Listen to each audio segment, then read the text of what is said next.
I was 37 when I stopped trying to prove anything to anyone.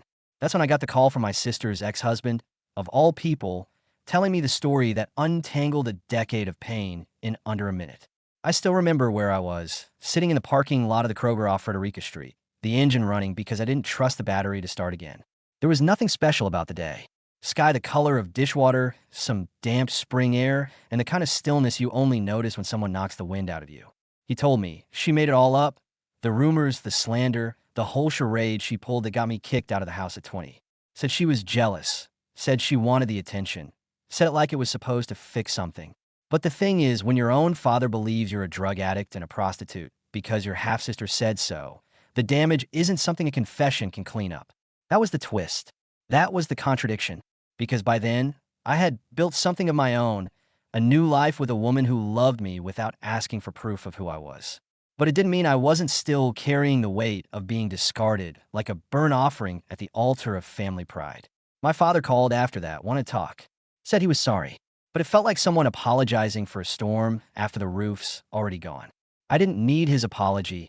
I needed the version of me that hadn't been broken by his silence. So when the wedding came around, my wedding, the only one I've ever wanted, I didn't invite my sister. My father said he wouldn't come without her. I told him that was fine. I chose myself. In Owensboro, there's a saying people like to toss around, something about how you can always tell who someone really is by how they sit on their front porch. My father used to say that back when we still had a front porch to sit on together. I remember how he'd lean back in his chair, arms folded, like he owned the whole damn street. That version of him didn't ask questions. He just judged in silence, like a courtroom in a rocking chair. When I was 19, I came home late from a friend's place. I'd been helping her study for an exam. Nothing scandalous, nothing wild. But I walked through the door and saw that look on his face, like he'd already decided I was guilty. That was the night it all changed.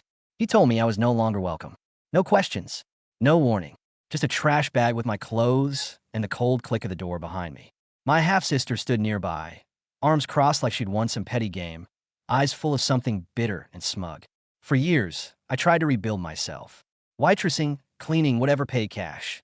I lived out of my car for a few months, an old red Saturn that leaked rainwater through the passenger side. And every time I hit a new low, I thought of that porch. That smug, silent porch where judgment came easy but compassion never sat. It wasn't until I met Adam, my now husband, that I realized how much damage that one night had done. Every time he looked at me like I was enough, I flinched. Not visibly, but inside, like a dog trained not to expect kindness. Funny how the people who raise you can make love feel like suspicion. The morning of the wedding, I stood in front of the mirror longer than usual. Not admiring the dress. That wasn't the kind of woman I am, but searching for something else. A version of myself that looked whole. I didn't find it, but I pinned on a crooked smile anyway like armor. The kind of smile that says, I'm fine and you can't prove otherwise. We got married in a church most people drive past without looking twice. Adam's idea. He said he liked how quiet it felt inside. I liked that it had no expectations, no polished wood or towering organ pipes. Just a room where love could breathe. No drama. No decorations meant to impress anyone. The guest list was small.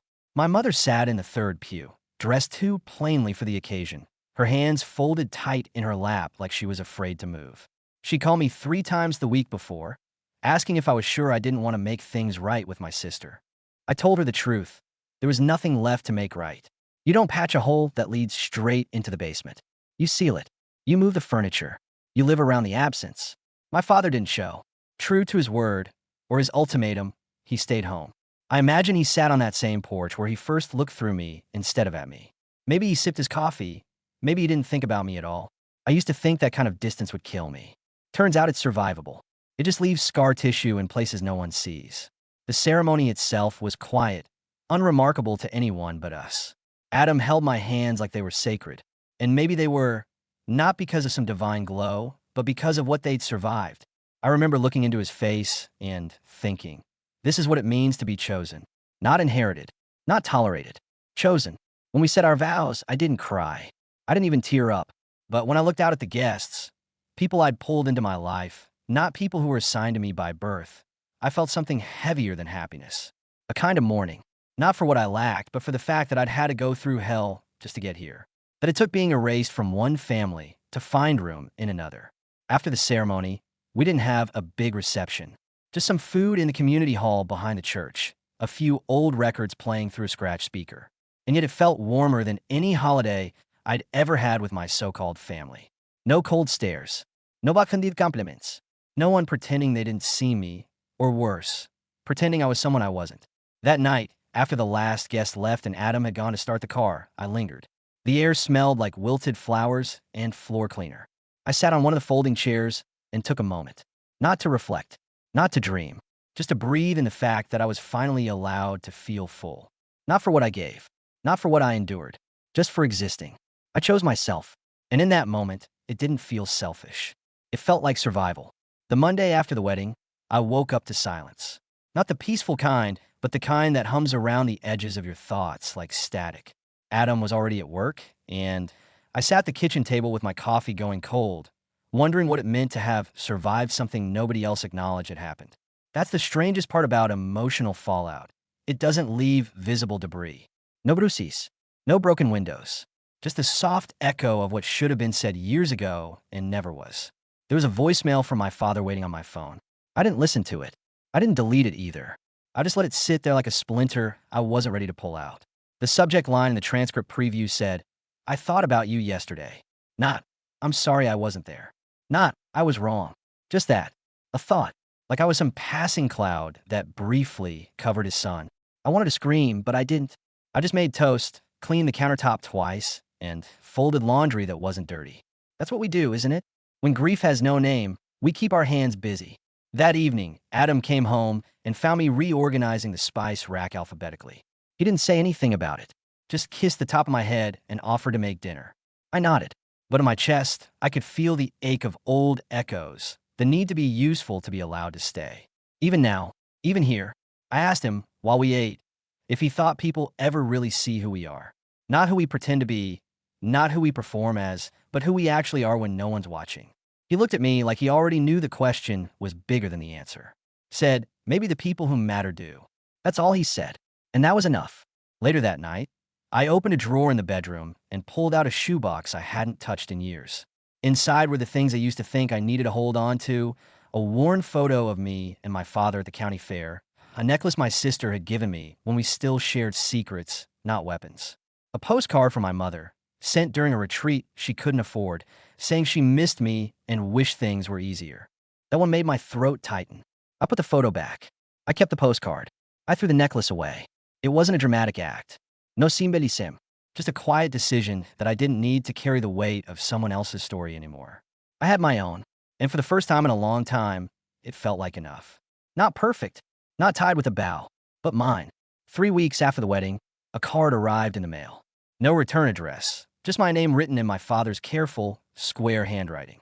Inside was a folded note and a crisp check for $2,000. The note said, "For a honeymoon we weren't part of, but still hope was beautiful." I sat at the table staring at the check like it might detonate. There was no apology, no ownership, just that same performative concern dressed in politeness. A check for silence. A small, quiet bribe to keep the peace that only benefited them. I didn't cash it. I kept it in the drawer next to the batteries and expired coupons, where things go to be forgotten slowly. That same week, I ran into someone from back home, a woman I'd known from church when I was a teenager. She worked at the library now. She'd always had a way of looking at you like she was remembering your worst day. She congratulated me on the wedding, asked if my sister was there. When I told her no, she tilted her head like she just smelled something foul and asked, "Oh, are you two still not getting along?" Still, like this was some passing cold we just hadn't shaken off. I wanted to explain, to lay out the entire painful timeline like a police report. But instead, I said, I just needed people at my wedding who loved me out loud. She blinked, gave that tight, confused smile, small-town women master, and changed the subject. But the word stuck in my chest long after I left. People always ask why you cut someone out, but they never ask what it cost you to keep them. There's this myth in families that blood is thicker, that love is automatic, that forgiveness is owed like a debt. But here's the thing. I spent years paying interest on a lie, on silence, on being the family scapegoat so my sister could keep her halo. And when that halo finally slipped, it wasn't anyone in the family who tried to set the record straight. It was her ex-husband, of all people. A man with no obligation, no title, no legacy to protect. Just the decency to say, I think you deserve the truth. Sometimes kindness comes from the most unexpected places. That night, I sat with Adam on the back porch, the one we built ourselves with salvaged wood and weekends of sore arms, and I asked him something I hadn't before. I asked if he ever missed having a big family, the kind with loud reunions and group texts and holidays with 3 kinds of pie. He said he used to, but not anymore. Not since me. That's when it hit me. I had love now. Not the performative kind. Not the kind that says all the right things but disappears when things get messy.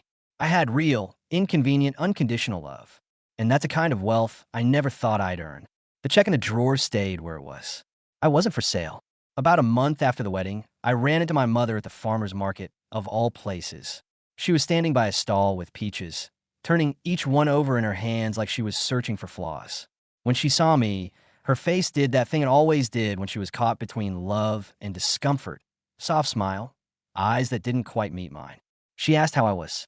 I said fine. We talked about the weather, the jam I'd started making, and how Adam's job was going. She nodded, said she was glad, said I looked healthy. Then she hesitated, and I knew what was coming. She asked if I considered talking to my sister. I stood still, hands in my pockets, the sun too bright for how heavy my chest suddenly felt. I asked her why. Not angrily, just genuinely. What would be the point? What truth was left between us that hadn't already been shattered? She said she just hated seeing us this way. I didn't respond. There wasn't a version of this conversation where she got what she wanted without asking me to betray myself. She wasn't malicious. She was just built for peace no matter the cost, even if that cost was me. I watched her pick another peach, gently pressing her thumb into the skin. I realized she didn't want healing. She wanted quiet. She wanted the illusion of a family, even if it meant sweeping everything under a rug already buckling from the weight of denial. We parted with polite smiles and nothing resolved. I walked home with an empty canvas bag and the echo of old roles.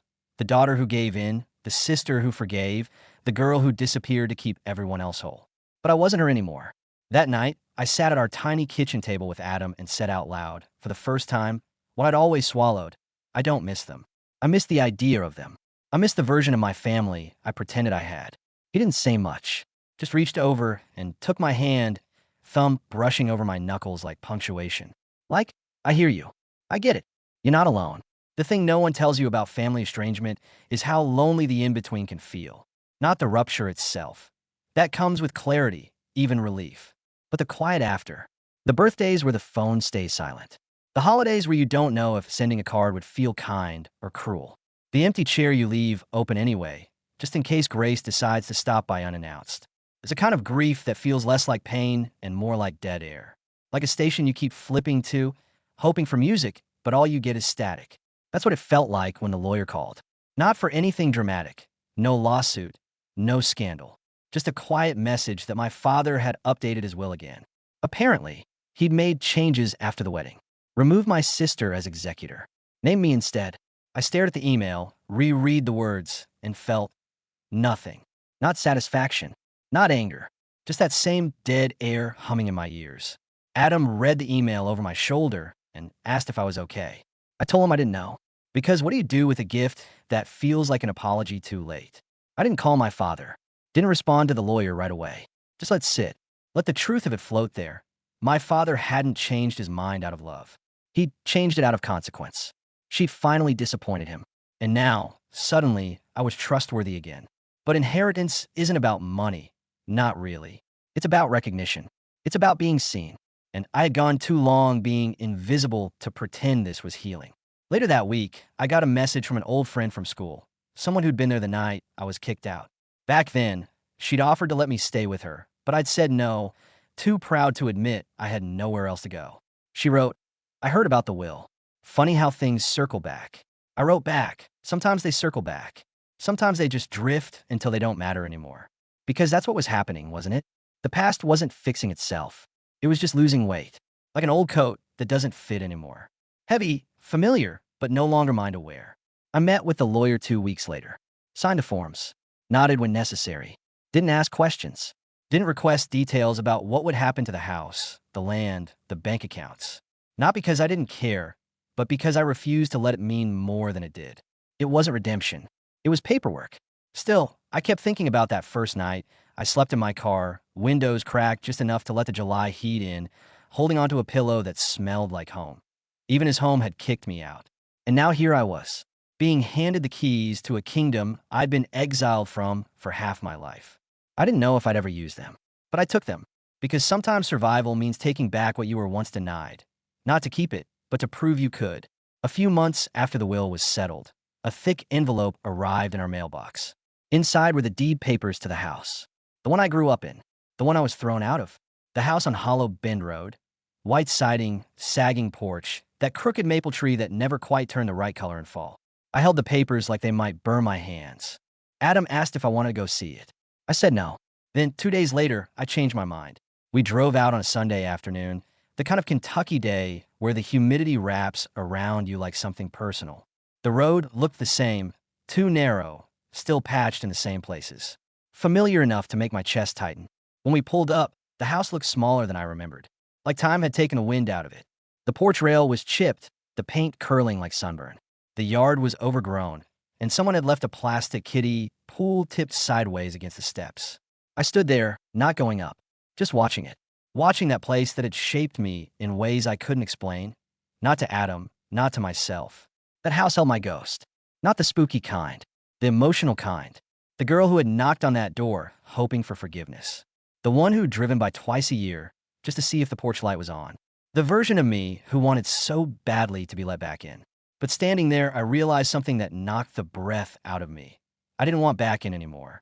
Not really, because I wasn't her anymore. I walked the perimeter instead. Touched the bark of that crooked maple. Looked at the side window that used to be my bedroom, the one with the cracked frame and the stubborn screen. It didn't hurt the way I thought it would. It was emptier than that. Hollow, like the name of the road itself. Hollow Bend. I didn't cry.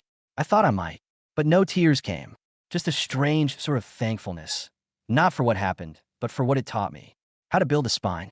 How to walk away. Adam asked if I wanted to sell it. I said not yet. He nodded like he understood. And he did, in that quiet way he always does. Not pressing, not fixing, just present. That night, I went home and opened an old journal I hadn't touched in years. On the inside cover, I'd written something when I was 17. Maybe someday I'll come back here stronger. And I had, but not to reclaim it, to outgrow it. The hardest thing about healing isn't the letting go, it's the staying. Staying in your own life. Staying present when no one's demanding your attention through pain or crisis. Staying when everything is quiet and no one needs saving, not even you. After the visit to Hollow Bend Road, something shifted in me. Not in a dramatic way. No lightning, no tears. Just a slow softening, like a knotted muscle beginning to release after holding tension for so long you forgot it was there. I found myself doing things I used to avoid. Calling friends back, leaving my phone on during weekends. Saying yes to small things, walks, second cups of coffee, photos where I wasn't posing.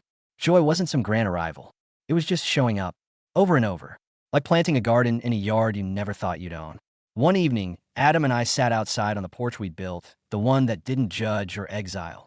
We weren't talking, just being. The crickets were loud. The wind smelled like cut grass. And in that stillness, I felt a kind of grace I'd never understood before. Not the kind you earn, not the kind others grant you, but the kind you grow into by surviving long enough to see who you've become. I thought about that version of me who had curled up in the backseat of a car, believing she had no future. The one who flinched every time someone said her name too kindly, as if it were bait. The one who apologized for breathing too loudly in her own home. She didn't die. She just got quiet. And I've carried her all this time. But now she doesn't run the show. Now when I look in the mirror, I see both of us. The survivor and the one who made it out. And instead of choosing between them, I let them coexist. Because maybe that's what healing is, not erasing the damage, but living well beside it. That week, I framed a photo from the wedding. Nothing fancy, just a candid one someone had taken of Adam and me laughing during dinner. It's not perfect. My hair's out of place. There's a grease stain on my dress from the food. But we're both smiling like we forgot to be guarded. Like joy snuck up on us when we weren't trying too hard. I put on the shelf where the old shoebox used to be. Not to forget what came before, but to remind myself what came after. The first Christmas after the wedding, we stayed home. No flights, no family dinners, no forced traditions held together by guilt and unsaid things. Just me, Adam, a small roast in the oven, and the sound of our own life finally starting to settle. We decorated a little, some lights on the porch, a lopsided tree we found at the hardware store clearance section. There were no stockings, no heirloom ornaments, no childhood boxes labeled Christmas in faded marker. Just what we made ourselves. It was the most peaceful holiday I'd ever had. My mother called that morning, left a voicemail, said she missed me, said she hoped I'd come around. Her voice cracked a little toward the end, not from sadness, but from the exhaustion of waiting for me to fold. I didn't call back. I didn't even replay the message, because I was tired too. Tired of being the one who always had to rebuild what someone else set fire to. Tired of performing grief so others could keep pretending nothing happened. Grief had moved through me like weather. Now it had passed. Instead of trying to fix what never truly existed, I focused on what was real.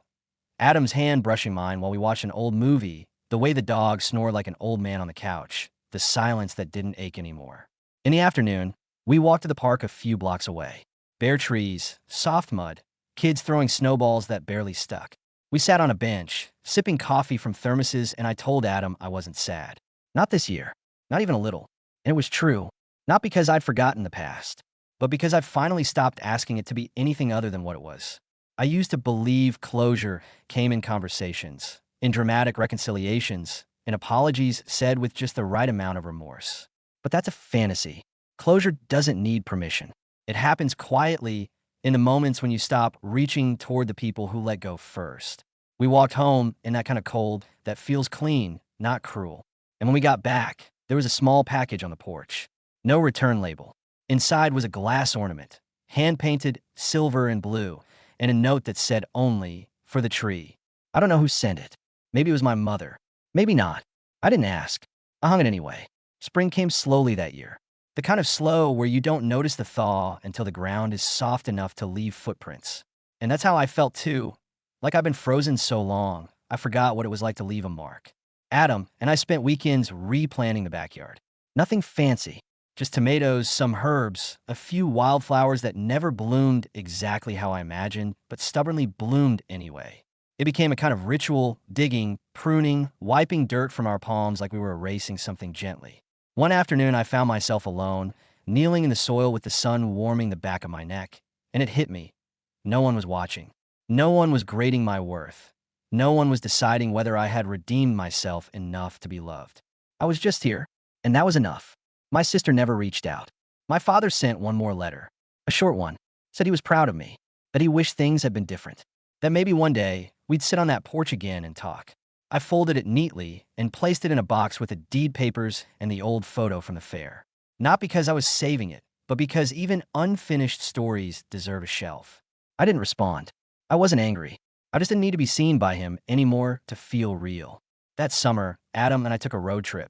Nothing extravagant, just a few states, a few motels, windows down, music too loud, eating gas station snacks, and laughing at things only we understood. We didn't post about it, didn't announce it. It wasn't for anyone else. And for the first time in my adult life, I wasn't living in reaction to pain. I was just living. That's the part no one prepares you for, the emptiness after healing. Not because you're broken, but because you're not busy surviving anymore. You have space now. Space to breathe, to dream, to choose. And I chose me. Not the version they could accept.